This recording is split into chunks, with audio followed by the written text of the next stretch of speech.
بسم اللہ الرحمن الرحیم۔ آپ دیکھ رہے ہیں پنجاب رنگ نظارے یوٹیوب چینل۔ جیسا کہ آپ جانتے ہیں کہ ہمارا مقصد آپ تک نئی نئی معلومات پہنچانا ہوتا ہے، اور ہم نے رمضان المبارک کا ایک سلسلہ شروع کر رکھا ہے جس میں رمضان المبارک کی تاریخ وائز معلومات دی جاتی ہیں۔ چنانچہ آج 14 رمضان المبارک ہے، اس سلسلے میں آپ کو معلومات دی جائیں گی۔ ان معلومات کے ساتھ ساتھ پہلے آپ شہر دمشق میں حضرت سیدہ زینب سلام اللہ علیہ کا روضہ مبارک دیکھیں گے۔ اس کے بعد آپ دیکھیں گے جامع ازہر، اور اس کے بعد آپ کو روضہ پاک حضرت امام حسین علیہ السلام کی زیارت کرائی جائے گی۔ تو آئیے معلومات کی طرف چلتے ہیں۔ یہ سامنے پرانے دمشق کی تصاویر آپ دیکھ رہے ہیں۔ رمضان المبارک کی 14 تاریخ سن 132 ہجری کو عباسی خاندان اموی سلطنت کے دارالحکومت دمشق میں داخل ہوا، اور اسی دن 14 رمضان المبارک سن 395 ہجری کو دولت فاطمیہ کا خلیفہ علی ظاہر پیدا ہوا۔ خلیفہ بننے کے وقت اس کی عمر 16 سال تھی۔ یہ سامنے حضرت زینب سلام اللہ علیہ کا روضہ مبارک ہے، زیارت کریں اور دعاؤں میں شامل رکھیں۔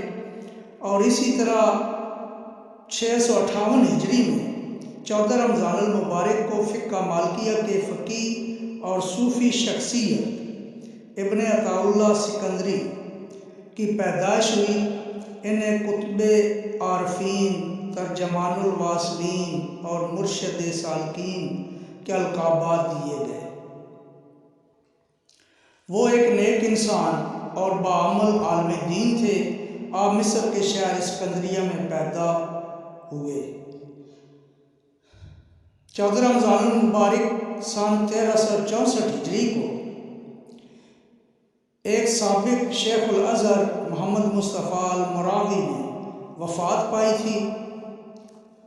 آپ کا شمار الازہر کے نمایاں ترین جدت پسندوں اور اسلامی مسالک اور فرقوں کو قریب لانے کی دعوت دینے والوں میں شمار کیا جاتا ہے۔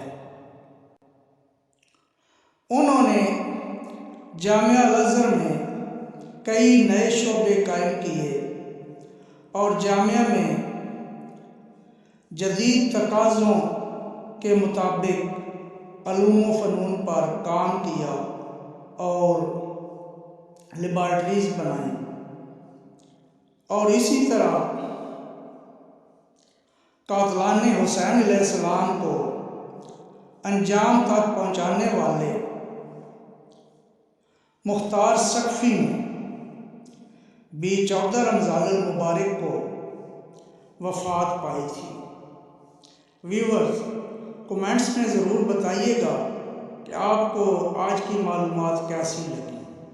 یہ سامنے روضہ پاک حضرت امام حسین علیہ السلام ہے، زیارت کریں۔ دعا گو ہوں کہ اللہ تعالی ہم سب کو روضہ پاک پر حقیقت میں حاضری نصیب فرمائے، نواز رسول صلی اللہ علیہ وآلہ وسلم کے روضہ پاک پر حاضر ہو کر ہم اپنی مناجات کر سکیں۔